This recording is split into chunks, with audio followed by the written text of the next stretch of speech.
Despite Trump's obvious racist history, many blacks still don't understand his white supremacy agenda.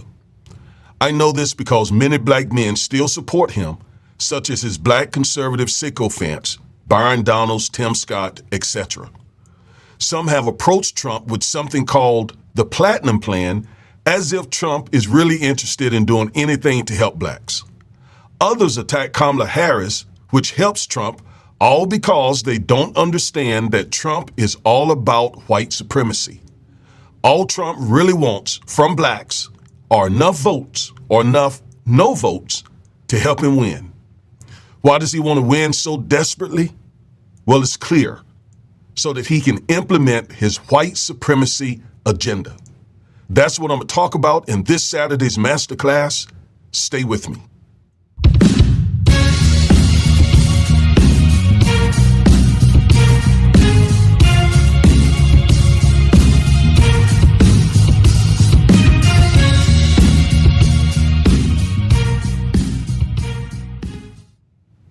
Hello, everybody. I am attorney Augustus Corbett, one half of the Defiant Lawyers.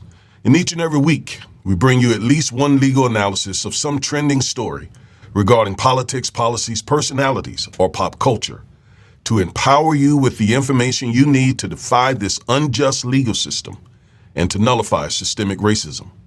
If that interests you, and man, it really should, go ahead and like, share, comment, subscribe, and click the bell so you'll get notified every time we upload one of these powerful and informative videos.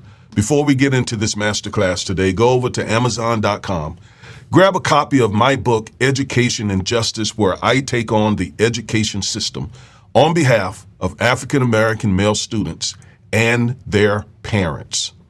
You will learn in this book how the public school system mistreats African-American male students and what you can do to help your son through that oftentimes very disruptive public school system.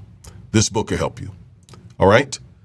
So today we're going to talk about Trump's white supremacist agenda.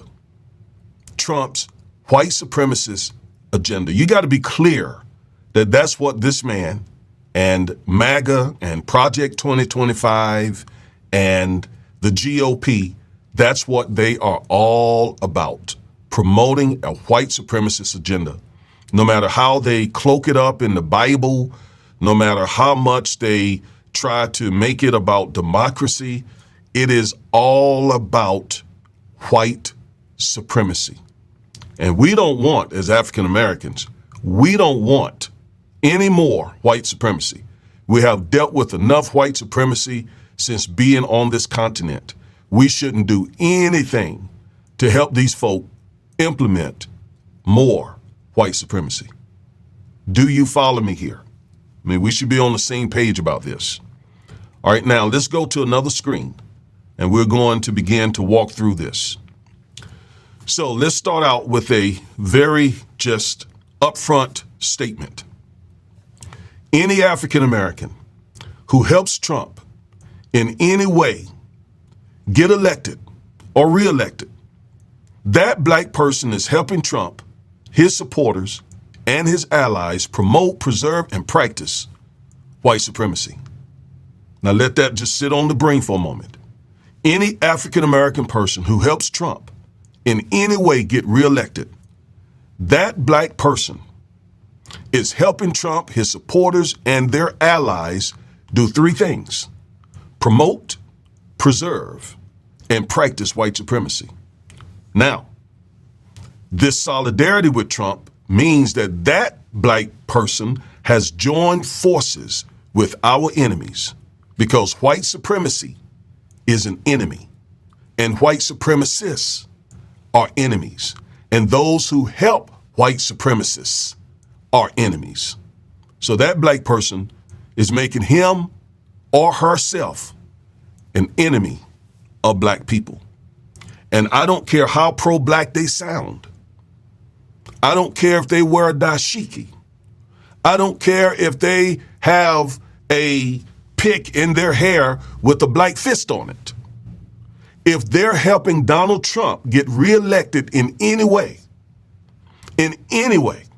by attacking Kamala, by actually helping Trump like those black conservatives, or in any other way, that person is helping to promote, preserve, and practice white supremacy, and that makes them an enemy of the African American community.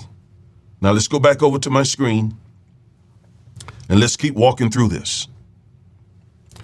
Sadly, despite being victims of white supremacy, most African Americans don't understand white supremacy. Well, I'm going to try to do something about that today. Most blacks see no threat in white supremacy, especially since it is more subtle. But I'm going to show you how to see and recognize white supremacy even when it's more subtle. All right? Today, white supremacy rarely shows up in robes and pointed hats. Today, white supremacy shows up in steel-toe boots or hard hats or patent leather loafers, even bow ties. Much different today than the way it was in the 50s, 40s, 30s, 20s, etc. Many blacks even consciously agree to promote white supremacy. You got those, again, Byron Donalds, Tim Scotts. Those folks are consciously promoting white supremacy. But many others do it subconsciously. In fact, watch this. If you live, work, worship, or operate in any white dominant environment, you must conform to white supremacy or you risk losing your space. Right? If you're in any way an outspoken, bold African-American person in an environment that is white dominated, you have the pressure to be quiet, to go along, to get along. So in essence, you're having to just shut your mouth and turn your head to white supremacy. That is subconsciously supporting it. White supremacy is so pervasive in American culture, it's difficult to perceive. Yet, it's all around us. It's everywhere. For example, in the thousands of bridges, schools, military bases, statutes, all these emblems that celebrate the Confederacy, Confederate generals, etc.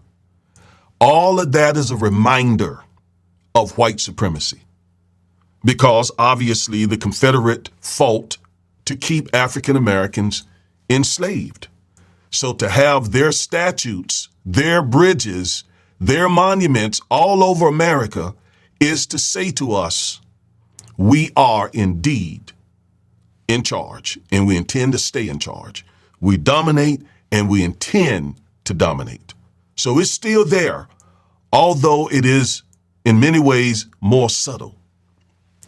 Now, many blacks don't see or don't want to see white supremacy until they have been confronted with individual racism. And that's one of the biggest things you got to learn from this Saturday's masterclass.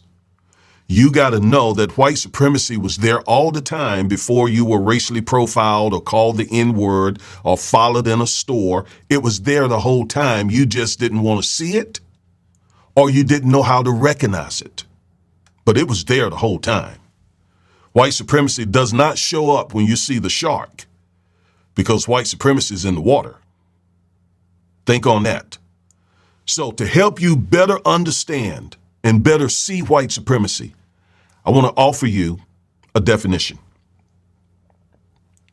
Now, this definition says white supremacy is an historically based, institutionally perpetuated system of exploitation and oppression of continents, nations, and peoples of color by white peoples and nations of the European continent for the purpose of maintaining and defending a system of wealth, power, and privilege. Now, that is an on-fire definition of white supremacy, one of the best I've ever read. This comes from a white nonprofit organization that put on a workshop called Challenging White Supremacy Workshop in San Francisco, California. Let's go through this definition again. White supremacy is an historically based. What does that mean? Well, it simply means that white supremacy has a history. There's a history of white supremacy in this country, which began, first of all, by committing genocide against Native Americans, and then enslaving African Americans, and then, of course, spreading white supremacy all across the North American continent. That is the history of white supremacy here. It is institutionally perpetuated through exploitation and oppression. So it is spread how? Via institutions. And notice that it is a system. It is not just a racist person. Racist people put it into practice. Racist people implement it. Racist people like Donald Trump. But it is more so an institutionally based system of oppression and exploitation, right? And who is it that implements this system? Who is it that makes sure it operates on a daily basis? White people and nations of the European continent. So we know clearly who is implementing this system. And of course, there are always those non-white sycophants who are helping whites operate this system, right? And what does it produce? It produces a system of wealth, power, and privilege. And it's really important that you understand it is a system. It is not just a person.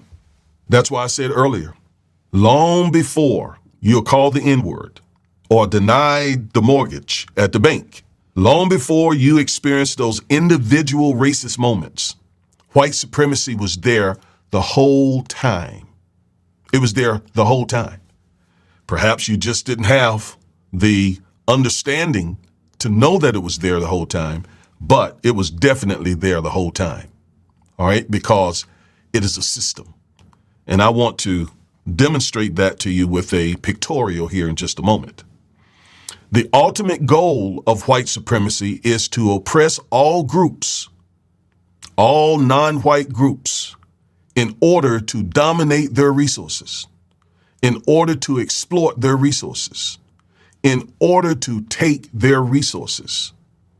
That is the ultimate goal of white supremacy. And so we see that through colonialism, imperialism, slavery, and so on. We see what happens with white supremacy is white supremacists ends up with the wealth of non-white people.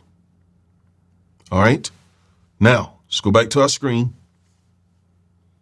And let me show you a pictorial that I developed to try to help you understand white supremacy a little bit better.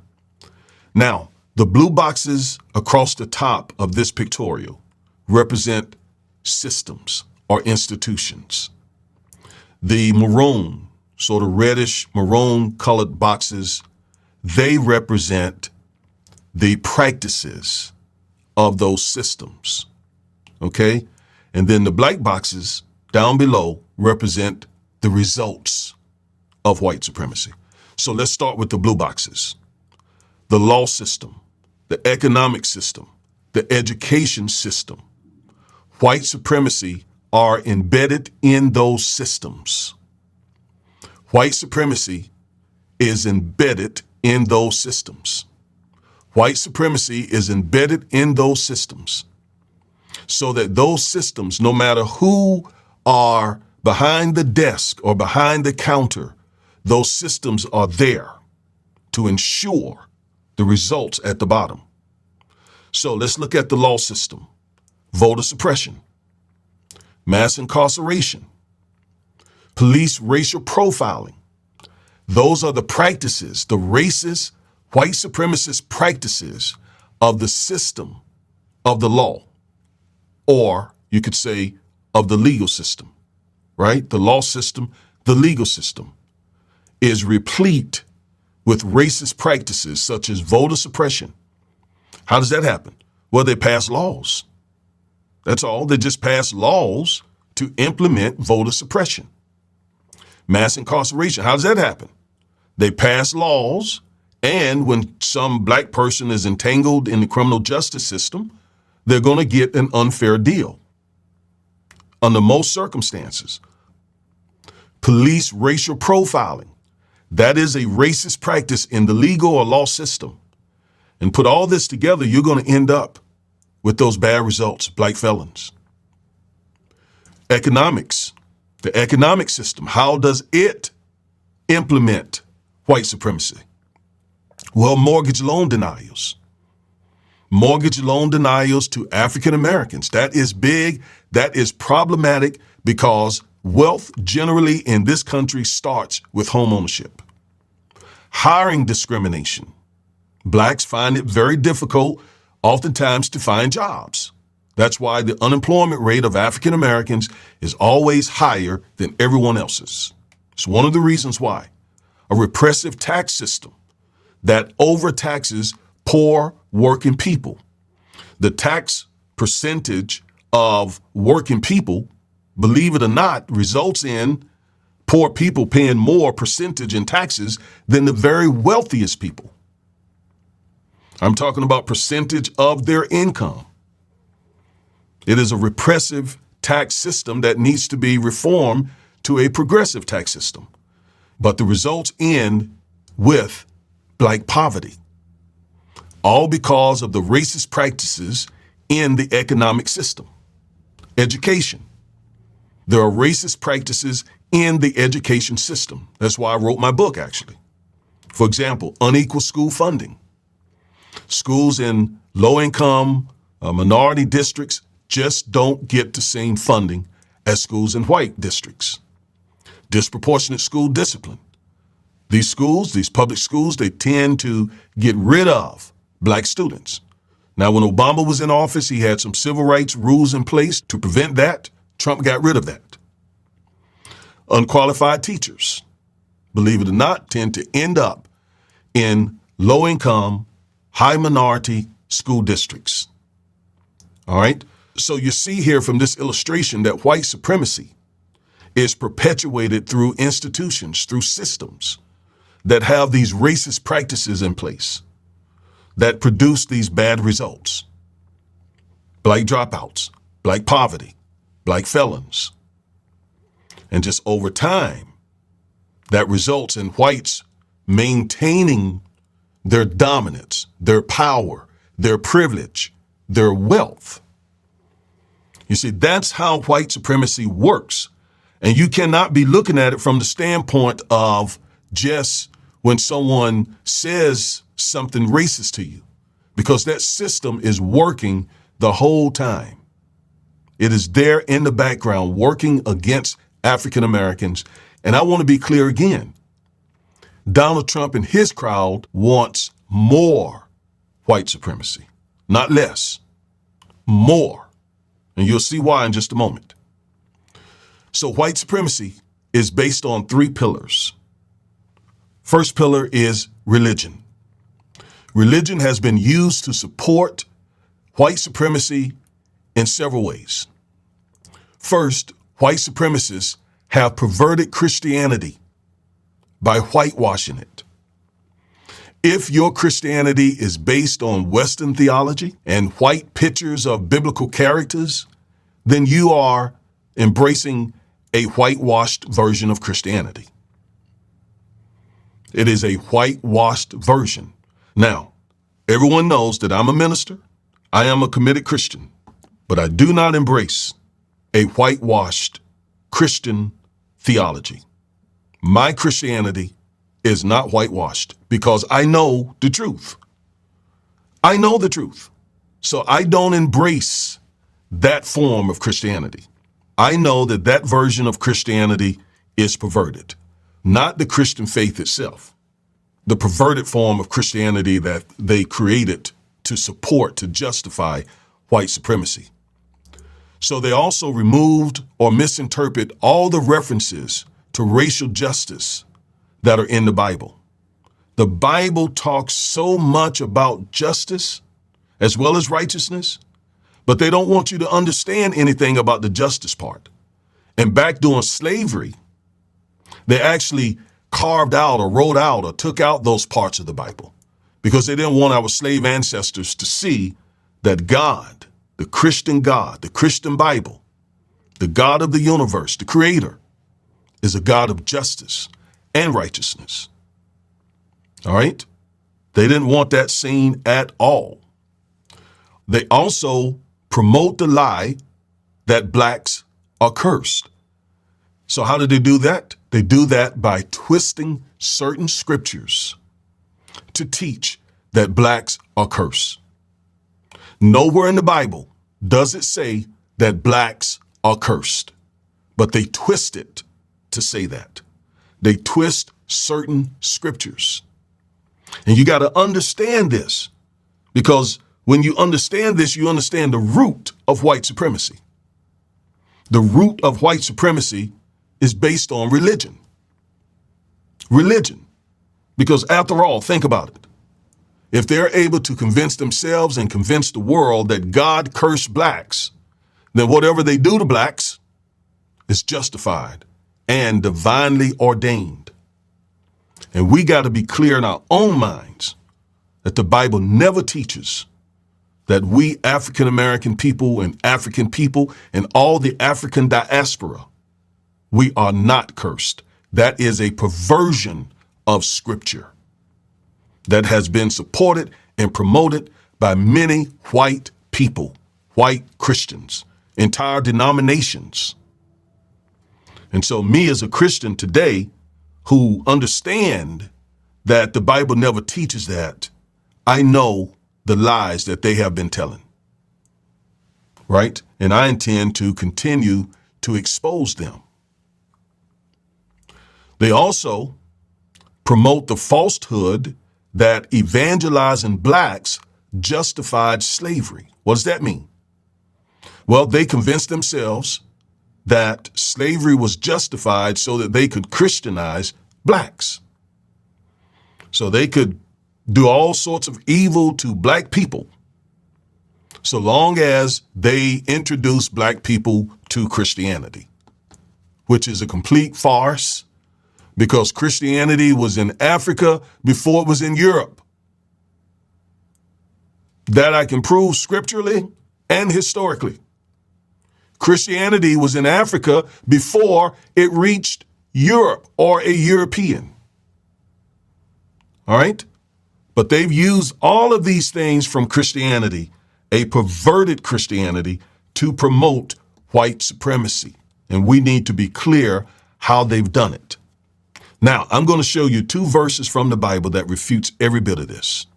All right? Let me show you. Let's go to the book of Acts, chapter 10, verse 34 and verse 35. Listen carefully. Peter said, "Now I know for certain that God doesn't show favoritism with people, but treats everyone on the same basis. It makes no difference what race of people one belongs to. If they show deep reverence for God and are committed to doing what's right, they are acceptable before Him."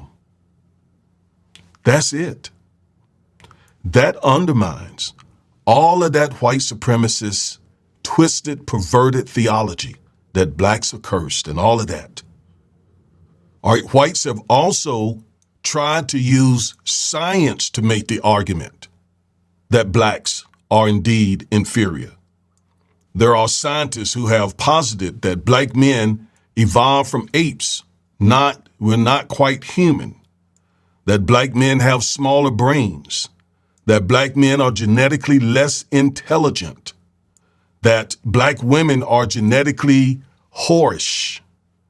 All of these offensive white supremacist ideals have been pushed by so-called scientists, white scientists such as Arthur Jensen, James Watson, Charles Murray, to name a few.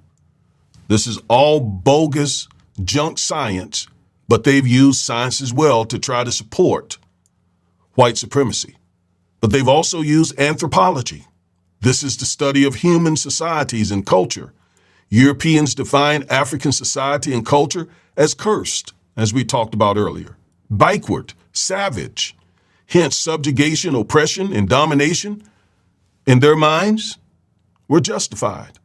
And sadly, a lot of other nations brought into this such that African people and the African diaspora is despised across the world, quite frankly. So white supremacy is deep in the blood of white Americans. And here's the thing I want you to understand. Today, many white Americans feel that white supremacy is slipping away, unlike any time in American history. That's a basic fear that they have. And that fear arises from certain places. It rises from the rise of Black Americans. It comes from the influx of non-white immigrants, namely Mexicans.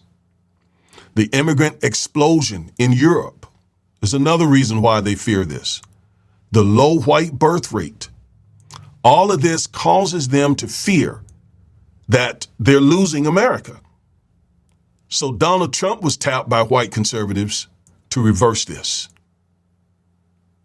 That's his sole responsibility and duty for the white community, is to reverse what they feel like is them losing this power, this privilege, this wealth. In other words, losing white supremacy. So they feel like they are fighting for their survival as a culture and as an ethnicity. And so they're willing to do anything to protect white supremacy, including violence and or the destruction of the American democracy.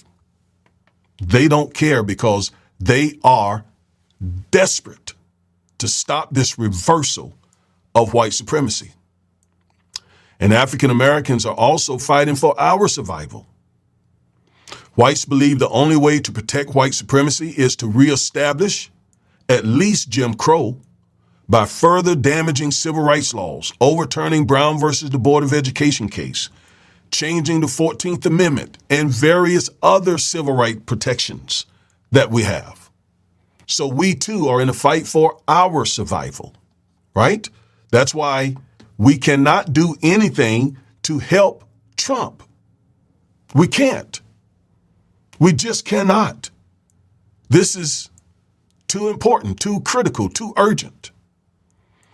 And thus, as I said in the beginning, any solidarity with Trump, MAGA, the GOP, and Project 2025 is solidarity with white supremacy, which makes that Black person an enemy of Black people. I mean, just use your common sense here, folks. That's all you got to do. Donald Trump wants to, and they want him back in office, fighting to maintain white supremacy. Like the men who came here and took this land, took it, and did what was necessary to take it. They want Trump in office because he's like those men, and he's willing to do whatever is necessary to keep it. And if you don't believe me, if you think I'm making this up, just think about January 6th. When he told them, if you don't be strong, you're going to lose your country. So they want him back in office, again, to protect, to promote, to preserve, and to practice, defend white supremacy. And these blacks out here who think that Trump desires to do anything to help Black America are fools. Period. Fools. If he promotes anything for African American people, it is solely to get Black votes or to get no votes from Blacks so that he can win and continue implementing white supremacy. And sadly, a whole lot of Black people don't understand this. So you should better understand white supremacy and why it is so dangerous and why it still exists and why we cannot, must not, should not do anything to help Donald Trump get back in the White House. All right? All right, so that's it for today. I am Attorney Augustus Corbett, one half of the Defiant Lawyers. This is the bold content that we bring you on this platform. And until the next time, peace.